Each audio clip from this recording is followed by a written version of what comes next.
आता पाहूया बातमीपत्र विस्ताराने। 2 लाख लाचेची मागणी करताना सापडलेले साक्री येथील पंचायत समितीतील गट शिक्षणाधिकारी तथा वेतन व भविष्य निर्वाह निधी पथकाचे अधीक्षक महेंद्र गोपाळराव सोनवणे हे 6 महिन्यात सेवानिवृत्त होणार होते। त्याआधीच हे प्रकरण घडल्यामुळे आता शिक्षकांचे वेतन ऐन दिवाळीत रखडण्याची शक्यता आहे। साक्री येथील पंचायत समितीचे गट शिक्षणाधिकारी तथा वेतन व भविष्य निर्वाह निधी पथकाचे अधीक्षक महेंद्र गोपाळराव सोनवणे यांनी लाचलुचपत प्रतिबंधक विभागाच्या पडताळणीत तक्रारदार यांच्याकडे 2 लाख रुपयांच्या लाचेची मागणी केल्याचे उघड झाल्याने त्यांच्यावर गुन्हा दाखल करण्यात आलाय। या कारवाईने चांगलीच खळबळ उडाली आहे।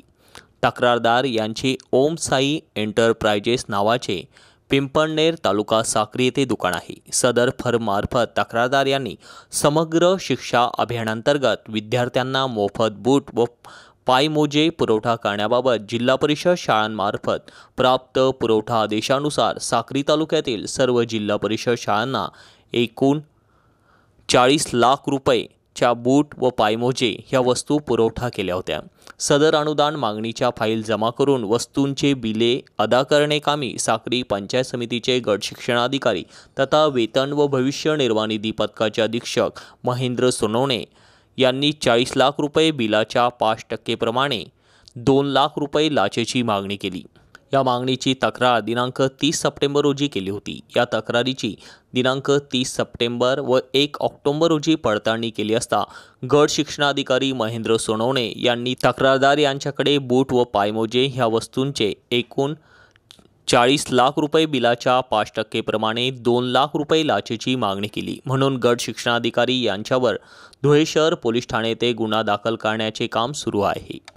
जिल्हा न्यायालयाच्या नूतन इमारतीत वकील व पक्षकारांना अर्थात सर्वसामान्य जनतेला बसण्यासाठी पुरेशी जागा उपलब्ध व्हावी यासाठी काल धुळे वकिलांनी आक्रमक पवित्रा घेतला होता।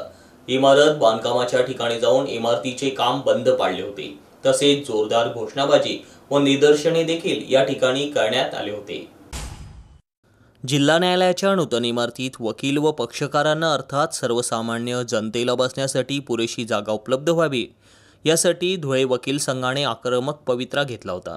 इमारत बांधकामाच्या ठिकाणी जाऊन इमारतीचे काम बंद पाडले। तसेच जोरदार घोषणाबाजी करण्यात येऊन निदर्शने देखील केली गेली।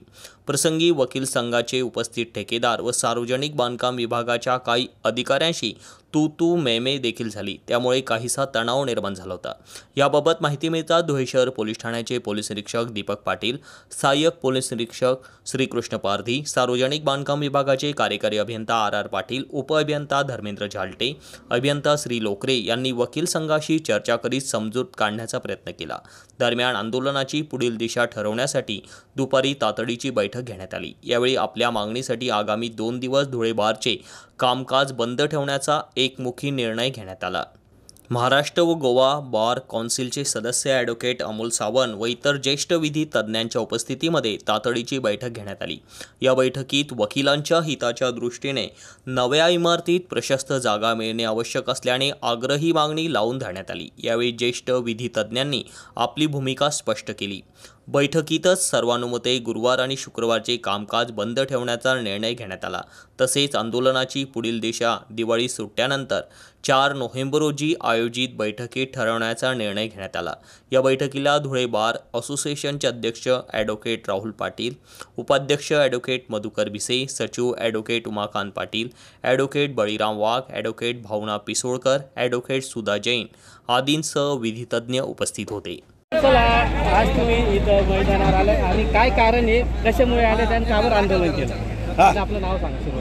मी धुळे बार असोसिएशनचा अध्यक्ष ॲडव्होकेट राहुल पाटील।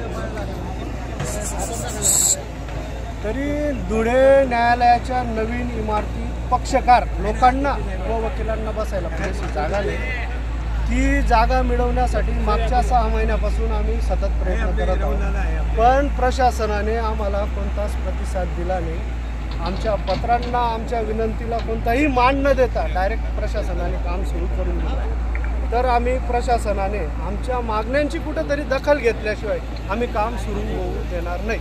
आम्ही लोकशाही मार्गाने, महात्मा गांधींच्या मार्गाने आंदोलन करणार आहोत। आज हा, आणि अधिकारी आमच्या अंगावर येतात. कोणाची ताकद आहे त्यांना, कोणाचं बळ आहे? वकील, हा, अंगावर येतात ते वकील संघाचे. तुमच्याकडे स्टे ऑर्डर आहे का आरेकऱ्याची भाषा, तरी हे अधिकारी किंवा कॉन्ट्रॅक्टरचे जे माणसं अंगावर येत आहेत, हा पण प्रकार चुकीचा आहे. तरी आम्ही लोकांसाठी लढतोय, सामान्य माणसांसाठीचा हा लढा आहे. त्या लढ्याला आम्हाला सामान्य लोकांचाही प्रतिसाद आहे. सर्व असताना कॉन्ट्रॅक्टर आणि अधिकारी वर्ग त्यांच्या वैयक्तिक हितासाठी हा सगळा खेळ त्यांनी चालू केलेला आहे. सर, पुढची भूमिका काय राहील तुमची? पुढची भूमिका हीच आहे की लोकांना आणि वकिलांना बसायला पुरेशी जागा भेटायला पाहिजे. आमच्या मागण्या प्रशासनाने मान्य कराव्यात.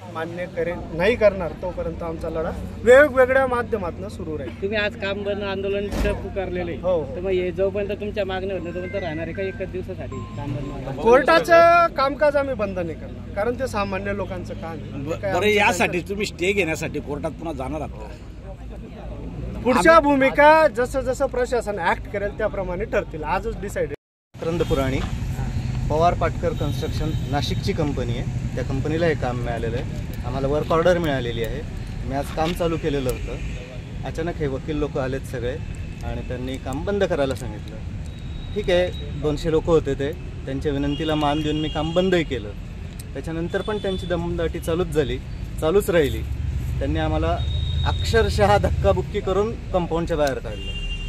आम्ही बाहेर जायला तयार होतो. मशिनरी पण कंपाऊंडमध्ये ठेवायची नाही. मी सगळी मशिनरी माझी नाशिकची आलेली आहे कंपनीची, ती पण मशिनरी इथे बाहेर रस्त्यावर लावायला लावली. त्यांना त्यांच्या ज्या काही मागण्या आहेत ते मी काहीच फुलफिल करू शकत नाही. मला कॉन्ट्रॅक्ट मिळालेलं आहे, मी काम करणार, बांधकाम करणार. त्यांना किती जागा द्यायची का नाही द्यायची, वाढवून द्यायची का कमी द्यायची, हे याच्यापैकी कुठलंही माझ्या अखत्यारीत काहीच काम नाही. मला PWD-कडनं काम मिळालेलं नाही सर. नाही, PWDचे अधिकारी आता मी त्यांना लगेच निरोप नाही आता आलेले नव्हते का? मग आज काम चालू केलं तर त्यांची जबाबदारी सकाळी ते येऊन गेलेत, काम बघून गेले. कोणते अधिकारी आले? एक्झिक्युटिव्ह इंजिनियर आलेले होते, डेप्युटी इंजिनियर आलेले होते. त्यांचं नाव सांग. RR पाटील आलेले होते, झालटे साहेब आलेले होते आणि लोकरे साहेब आलेले होते. त्यांनी बघितलं, त्यांनी लाईन आउट दिला, त्याप्रमाणे काम चालू केलं. हे लोक आलेत, वकील लोक. तसं मी इमिजिएट त्यांना पण निरोप दिलाय की असं होतंय. विधानसभा निवडणूक 2024च्या अनुषंगाने जिल्हा पोलीस दलाकडून नाकाबंदी व ऑल आउट ऑपरेशन राबवण्यात आले. त्यात तब्बल 6 पिस्टल मॅगझिनसह 8 जिवंत कारतूस आणि 16 तलवारी जप्त करण्यात आल्या. तसेच 17 फरार आरोपींना गजाआड करण्यात आले. याबरोबरच कारसह 18 लाखांची विदेशी दारू, गांजा, गुटखा, गावठी हातभट्ट्या अड्ड्यांवर कारवाई करण्यात आली. ऑपरेशन ऑल आउट मोहिमेअंतर्गत 11 जणांकडून 16 तलवारी, कोयता, गुप्ती, गांजासह गुंगीकारक औषधी, गावठी हातभट्टी दारूचे 32 अड्डे उद्ध्वस्त करण्यात आले. तसेच जे 17 आरोपी गजाआड होते त्यांच्यातील 2 आरोपींना पकडले. या 17 आरोपींमध्ये अफजल लतीफ शाह, आविष्कार कॉलनी, चाळीसगाव रोड, धुळे, आकाश यशवंत मराठे, माळी, राहणार कुंभाटेक, सुभाषनगर, जुने धुळे, रोहन सतीश मंगिडकर, राहणार पश्चिम हुडको, चाळीसगाव रोड, सचिन बाळू पाटील, राहणार वरखेडी, तालुका धुळे, संदीप सतीश मराठे, राहणार वरखेडी, तालुका धुळे, राहुल दत्तू बर्वे, राहणार मोचीवाडा, विष्णुनगर, देवपूर, आरिफ नूर मोहम्मद शेख, राहणार मरकज मस्जिदजवळ, मौलवीगंज, भरत उत्तम चौधरी, राहणार बडगुजर प्लॉट, धुळे, विजय राहुल नाडे, राहणार दंडेवाले बाबानगर, मोहाडीनगर, प्रकाश सुरेश राणा, राहणार प्रियदर्शिनी नगर, नगावबारी, दशरथ कन्हैयालाल महाजन, राहणार माधवपुरा, दोंडाईचा, योगेश शिवाजी दाभाळे, राहणार बळसाणे, तालुका साक्री, अहमद आबिद अन्सारी, राहणार इसाक मस्जिदजवळ, वडजाई रोड, धुळे, चेतन युवराज कोळी, आकाश कैलास कोळी, राहणार अक्कडसे, तालुका शिंदखेडा व मनोज कुमार राजेंद्र सिंग सिसोदिया, राहणार सांता केरावली, जिल्हा आग्रा, उत्तर प्रदेश, सुमित सुभाष शिंदे, राहणार देवपूर यांचा समावेश आहे. ऑपरेशन ऑल आउट मोहिमेअंतर्गत 129 वाहन चालकांवर देखील दंडात्मक कारवाई करण्यात आली. जिल्ह्यात विधानसभा निवडणुकीकरिता ITBIच्या केंद्रीय सुरक्षा दल 2 कंपन्या संवेदनशील परिसरात बंदोबस्ताकरता तैनात करण्यात आल्या आहेत. कंपनीमध्ये प्रत्येक एकूण 15 अधिकारी व 76 अंमलदार नियुक्त आहेत. हां सर, विधानसभा निवडणुकीच्या अनुषंगाने आपण धुळे जिल्ह्यामध्ये काल एक ऑपरेशन ऑल आउट असं राबवलं होतं आणि त्यामध्ये आपण फार मोठ्या प्रमाणात कारवाई केलेली आहे. आपण एकूण 6 पिस्टल्स जप्त केलेले आहेत आणि 8 राऊंड्स 8 गोळ्या त्याच्यामध्ये जप्त केलेल्या आहेत. त्याचप्रमाणे एकूण 19 तलवारी आपण याच्यामध्ये जप्त केलेल्या आहेत. एकूण 35 साधारणतः आपण लिकरच्या केसेस केलेल्या आहेत. याच्यामध्ये गांजा देखील मोठ्या प्रमाणात पकडलेले आहे. 17 वॉन्टेड अक्यूज्ड होते, ते देखील आपण याच्यामध्ये पकडण्यात आलेले आपण यशस्वी झालेलो आहोत.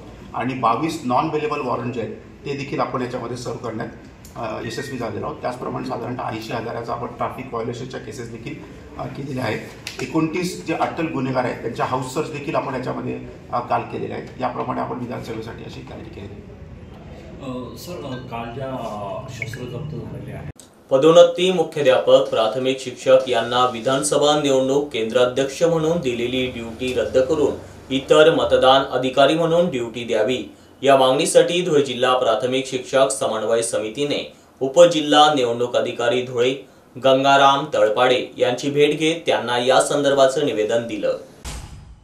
पदोन्नती मुख्याध्यापक प्राथमिक शिक्षक यांना विधानसभा निवडणुकीत केंद्राध्यक्ष म्हणून दिलेली ड्युटी रद्द करून इतर मतदान अधिकारी म्हणून ड्युटी देण्याबाबत जिल्हाधिकारी तथा निवडणूक निर्णय अधिकारी विधानसभा निवडणूक धुळे जिल्हा यांना या आशयाचं निवेदन देण्यात आलं. प्रस्तुत निवेदनात म्हटलं आहे की प्राथमिक शिक्षक हे BLO जनगणना विविध सर्वेक्षणे ही कामे प्रामाणिकपणे करत असतात व करीत आहे. परंतु येत्या विधानसभा निवडणुकीत पदोन्नती मुख्याध्यापक व प्राथमिक शिक्षक यांना मतदान केंद्राध्यक्ष म्हणून ड्युटी जाहीर करण्यात आलेली आहे. तसेच यापूर्वीपासून केंद्राध्यक्ष म्हणून माध्यमिक शिक्षक केंद्रप्रमुख यांना ड्युटी लावण्यात येते. तरी पदोन्नती मुख्याध्यापक प्राथमिक शिक्षक यांना इतर मतदान अधिकारी म्हणून ड्युटी लावण्यात यावी ही विनंती निवेदनातून करण्यात येत आहे. निवेदनावर कार्याध्यक्ष, सरचिटणीस, जिल्हाध्यक्ष यांच्या स्वाक्षऱ्या आहेत. धुळे जिल्हा प्राथमिक शिक्षक समन्वय समितीच्या वतीने उपजिल्हा अधिकारी तसेच निवडणूक निर्णय अधिकारी धुळे जिल्ह्याची विधानसभा या संदर्भात आपल्या धुळे जिल्ह्यातील पदोन्नती मुख्याध्यापक तसेच महिला भगिनी प्राथमिक शिक्षकांना ज्यांची सेवा वय 53च्या वर वय असलेल्या ज्येष्ठ कर्मचाऱ्यांना त्यांनी प्रोसाइडिंग केंद्राध्यक्ष म्हणून आदेश केलेले होते. त्या संदर्भात आज आम्ही त्यांची भेट घेण्यासाठी आलो होतो. साहेबांना आज आम्ही निवेदन दिलं व या लोकांची केंद्राध्यक्ष म्हणून ड्युटी लावू नये, त्या बदल्यात त्यांना इतर मतदान अधिकारी म्हणून त्यांची ड्युटी लावण्यात यावी या संदर्भात आज आम्ही आशय श्री गंगाराम तळपाडे साहेब यांना आज निवेदन देण्यात आलं. सर्व ज्येष्ठ पदोन्नती शिक्षक ज्यांची आता 1-2 वर्ष सेवा बाकी किंवा त्यांची 6 महिने बाकी अशा लोकांना प्रोसाइडिंग ऑफिसर ज्यांनी कधी प्रोसाइडिंग ऑफिसर म्हणून काम केलेलं नाही, संपूर्ण 36-37 वर्षाच्या सेवेमध्ये त्यांनी कधीच काम केलं नाही, परंतु आता यांनी आदेश केलेला आहे. तर आम्ही ते आदेश रद्द करून इतर मतदान अधिकारी म्हणून आदेश मिळावा यासाठी त्यांना एक विनंती अर्ज केलेला आहे. साहेबांनी त्याबाबत सांगितलं आहे की बाबा आता बघू काय कारवाई होते, नाही तर कारवाई झाली तर आम्ही उद्या परवामध्ये आम्ही जिल्हाधिकारी महोदय साहेबांना भेटू आणि हा पुढचा प्रश्न मार्गी लावू. त्यामुळे माझं सर्व पदोन्नती मुख्याध्यापक ज्येष्ठ मंडळ उपस्थित होती. धन्यवाद. वारंवार वीज पुरवठा खंडित होत असल्यामुळे नागरिकांमध्ये संतापाची लाट उसळत आहे.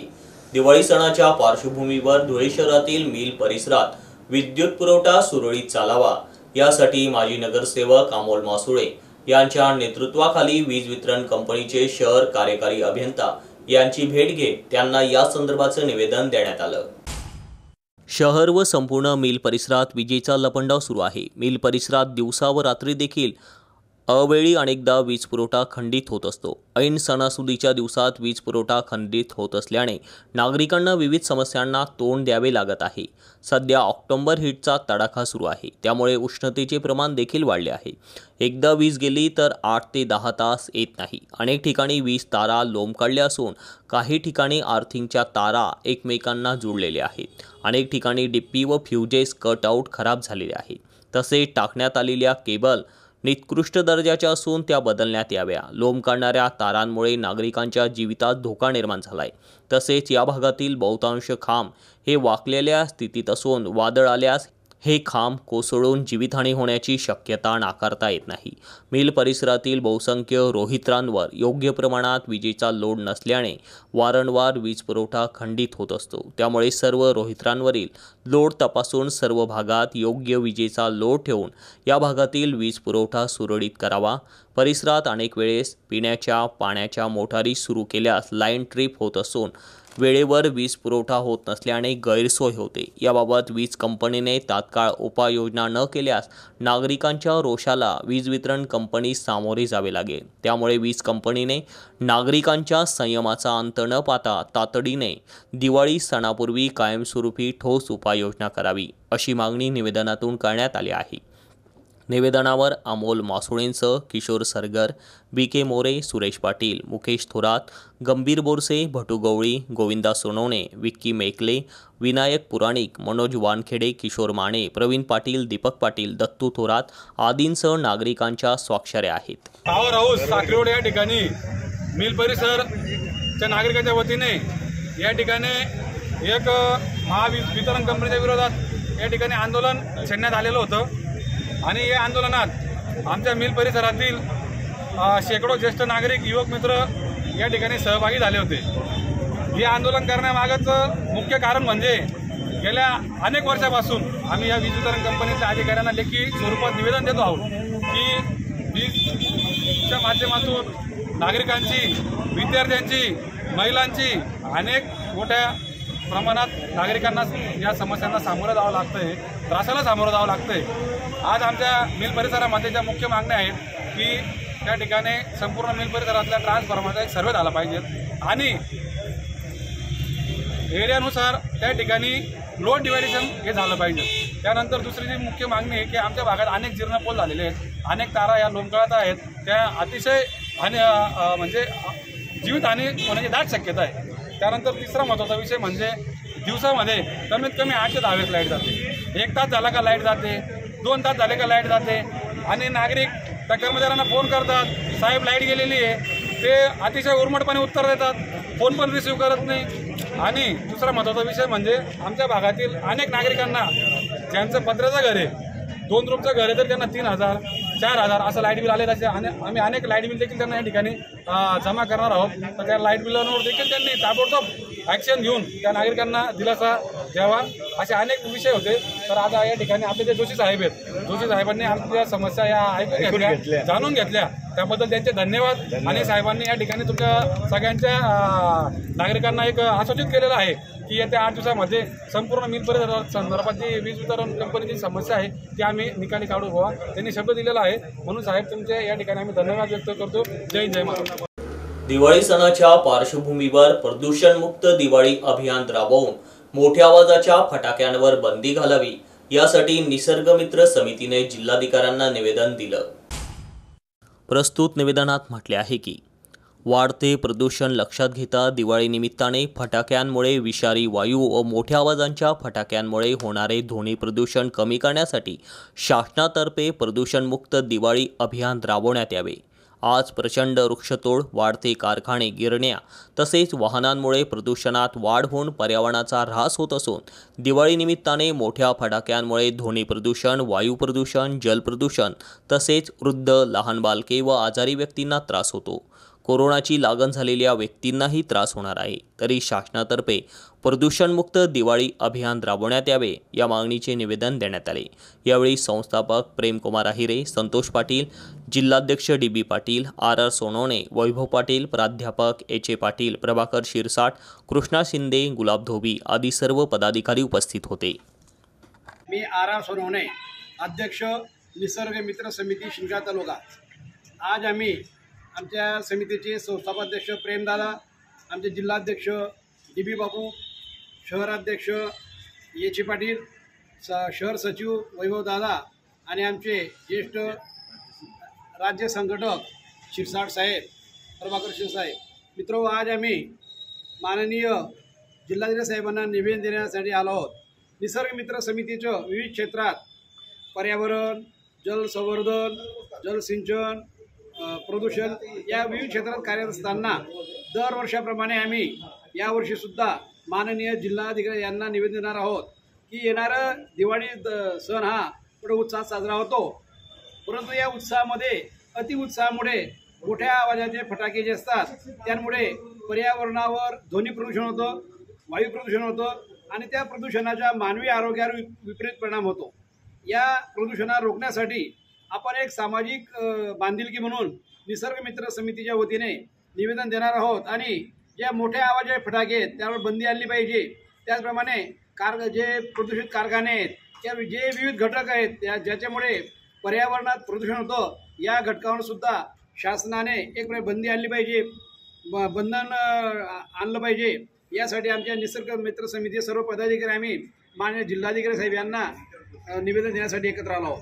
निसर्ग मित्र समितीचे जिल्हाध्यक्ष बापूसाहेब डी.व्ही. पाटील, निसर्ग मित्र समितीचे संस्थापक प्रेमदादा अहिरे, आमचे राज्य संघटक प्रभाकरदादा शिरसाट, शहर प्रमुख येचे पाटील, त्याचप्रमाणे आमचे मित्र नंतर शहर सचिव वैभवदादा पाटील, आम्ही सर्व मित्र या निमित्ताने एकत्र आलो आहोत आणि या निवेदनाची दखल शासनाने घ्यावी अशी मी त्यांना विनंती करणार आहोत. ओके, तुम्ही विधानसभा निवडणुकीच्या पार्श्वभूमीवर जळगाव जिल्ह्यात पोलीस प्रशासनाकडून जागोजागी नाकाबंदी करण्यात आली होती. या दरम्यान 1,90,65,412 रुपयांची रोकड जप्त करण्यात आली असल्याचं वृत्त आहे. या कारवाईमुळे खळबळ उडाली आहे. दरम्यान राज्यातील विधानसभा निवडणुकीची अधिसूचना जाहीर होताच जिल्हा पोलीस अधीक्षक डॉक्टर महेश्वर रेड्डी यांच्या आदेशाने मंगळवारी जिल्हाभरात नाकाबंदी करण्यात आली. नाकाबंदी दरम्यान पोलिसांनी चाळीसगाव ग्रामीण पोलीस स्टेशन हद्दीतील जांभळी येथे लावण्यात आलेल्या SST पॉईंटवर दुपारी 1 वाजेच्या सुमारास नाकाबंदी दरम्यान नागदकडून चाळीसगावकडे जात असलेल्या महिंद्रा वाहनाची तपासणी केली. त्या वाहनामध्ये 7,22,500 रुपये रक्कम मिळून आली. पोलिसांनी रक्कम जमा केली असून ट्रेझरी येथे जमा केली आहे. कासोदा पोलीस स्टेशन हद्दीतील फरखांडे फाट्याजवळ ऑल आउट स्कीम नाकाबंदी करीत असताना एरंडोलकडून येणाऱ्या पांढऱ्या रंगाची क्रेटा ही सायंकाळी 5:45 वाजेच्या दरम्यान थांबवून तपासणी केली. त्यामध्ये 500 ते 100 दराच्या नोटा मिळून आल्या. पोलिसांनी एकूण रक्कम मोजली असता 1,45,00,000 रुपये असल्याचे समजले. या प्रकरणी पुढील कारवाई सुरू आहे. भडगाव पोलीस स्टेशन हद्दीतील पारोडा चौफुली भडगाव येथे नाकाबंदी दरम्यान वाहनाची तपासणी करताना 1,49,000 रुपये रोख रक्कम मिळून आली. सदर रक्कम पुढील कारवाईसाठी पाचोरा भडगाव विधानसभा मतदारसंघातील FST पथक क्रमांक 3 यांच्या ताब्यात देण्यात आलेले आहे. जामनेर पोलीस स्टेशन हद्दीतील नेरी येथे नाकाबंदी दरम्यान एका इसमाच्या ताब्यातून 4,46,120 रुपये मिळून आल्याने ते जप्त करण्यात आलेले आहे. मोबाईल टॉवर उभारण्यासंदर्भात रहिवाशांमध्ये असलेला विरोध लक्षात घेत तात्काळ सदर टॉवर उभारणीचं बांधकाम स्थगित करावं अशी मागणी धुळे शहरातील श्रीकृष्ण कॉलनी येथील विजय बाबूराव चौधरी यांनी जिल्हाधिकाऱ्यांची भेट घेत त्यांना या संदर्भाचं निवेदन दिलं. श्रीकृष्ण कॉलनी, शिवप्रभू कॉलनी, विद्युतनगर व परिसरातील नागरिकांचे सदर टॉवर उभारणीस सक्त विरोध असूनही येथील रहिवासी हे सदर जागेवर टॉवर उभारल्यानंतर स्वतः जीवाच्या व आरोग्याच्या भीतीने दुसरीकडे राहण्यात जाणार आहे असे त्यांनी जवळपासच्या रहिवाशांना कळवले आहे. म्हणजेच परिसरातील नागरिकांसाठी रेडिएशनचा हानिकारक धोका निर्माण झाल्यानंतर ते परिसर सोडून राहिल्याने तसेच तेथे राहणाऱ्या प्रत्यक्ष व अप्रत्यक्ष नागरिकांच्या जीविताशी धोका होणार आहे. या एक सामाजिक बांधिलकीच्या विषयासोबत सदर टॉवरच्या मॅग्नेटिक रेडिएशनमुळे त्यांच्या इमारतीचा खर्च भागतो पण दुसऱ्याचे आरोग्य धोक्यात येते. हे भान सदर व्यक्ती व कंपनी सोयीस्कररित्या विसरत आहे. केंद्र सरकारच्या नियमाप्रमाणे सन 2012च्या नियमांचे उल्लंघन करण्यात आलेले आहे. तिथे बांधकाम एकदम चुपचाप होत होते. परिसरातील नागरिकांच्या रहिवाशांच्या लक्षात आल्यानंतर उडवाउडवीची उत्तरे दिल्यानंतर येणाऱ्या बांधकाम साहित्यामुळे सदर बाब लक्षात आली. टॉवर उभारताना प्रथम प्राधान्य वन क्षेत्र यास देण्यामागे जीवितास त्या मानवी जीवितास हानी होऊ नये म्हणून प्राधान्य दिले जात असते. याचा अर्थ मानवी रहिवास व जीवितास हानी होऊ नये यासाठी हा नियम आहे. बाळ गोपाळांपासून वयस्करांपर्यंत रहिवाशी, हॉस्पिटल, शैक्षणिक संस्था यांच्या जवळपास टॉवरची उभारणी करणे नियमबाह्य आहे. याशिवाय श्रीकृष्ण कॉलनीमागे खेळाचे मैदान व बगीचा लागूनच आहे. म्हणून या ठिकाणी टॉवर उभारण्याला नागरिकांचा सक्त विरोध आहे. तरी हे टॉवरचे काम थांबवण्यात यावे अशा आशयाचं निवेदन जिल्हाधिकाऱ्यांना देण्यात आलं. मी दीपकुमार साळवे, सामाजिक कार्यकर्ता आहे. वाणी बहुउद्देशीय मंगल कार्यालयाच्या बाजूला श्रीकृष्ण कॉलनीमध्ये चौधरी नामक जो व्यक्ती आहे, विजय बाबूराव चौधरी म्हणून, त्या व्यक्तीने त्याच्या खाजगी बिल्डिंगवरती हे टॉवर उभा केलेला आहे. आणि तो जो टॉवर उभा करण्यासाठी त्याने तिथं ज्या सह्या वगैरे NOC वगैरे द्याव्या लागतात परिसरातल्या नागरिकांच्या, त्यांनी बोगस घेतलेल्या आहेत असं आम्हाला कळलेलं आहे. तो टॉवर परिसरामध्ये आल्यानंतर तो स्वतः ते घर भाड्याने देऊन दुसरीकडे राहायला जाणार आणि परिसरातल्या नागरिकांना मॅग्नेटिक रेडिएशनचा धोका निर्माण करणार. टॉवर हा मॅग्नेटिक रेडिएशनचा प्रसारण करतो आणि त्याच्याने जीविताला धोका असतो. हे सायंटिफिकली प्रूव्ह झालेलं असताना सुद्धा आणि शासकीय नियम असा आहे की टॉवर जे आहेत हे गावाच्या बाहेर किंवा जिथं नागरी वस्ती कमी असेल अशा ठिकाणी उभारले गेले पाहिजेत असे याचे ट्रिब्युनलचे निर्णय आहेत. असं असताना सुद्धा यांनी ह्या पद्धतीने टॉवर उभारणं हे मुळातच अवैध आणि चुकीचं आहे. याला ज्या संबंधित विभागांनी परमिशन दिलेली आहे तीही पूर्णतः चुकीची आहे आणि त्याच्या निवेदनासंदर्भात आम्ही 30 तारखेला निवेदन दिलं आहे, दुसरं आम्ही 9 तारखेला दिलं आहे आणि तिसरं आज आम्ही दिलेलं आहे. आज द्यायला आम्ही महानगरपालिकेमध्येच गेलेलो होतो, परंतु तिथं कोणताही अधिकारी जो आहे तो उपस्थित नसल्या कारणाने ती नगरपालिका आजच्या घडीला लावारिस आहे. म्हणून आम्हाला नाईलाजाने नगरविकास खाते कलेक्टर यांच्याकडे येऊन हे निवेदन द्यावं लागलेलं आहे.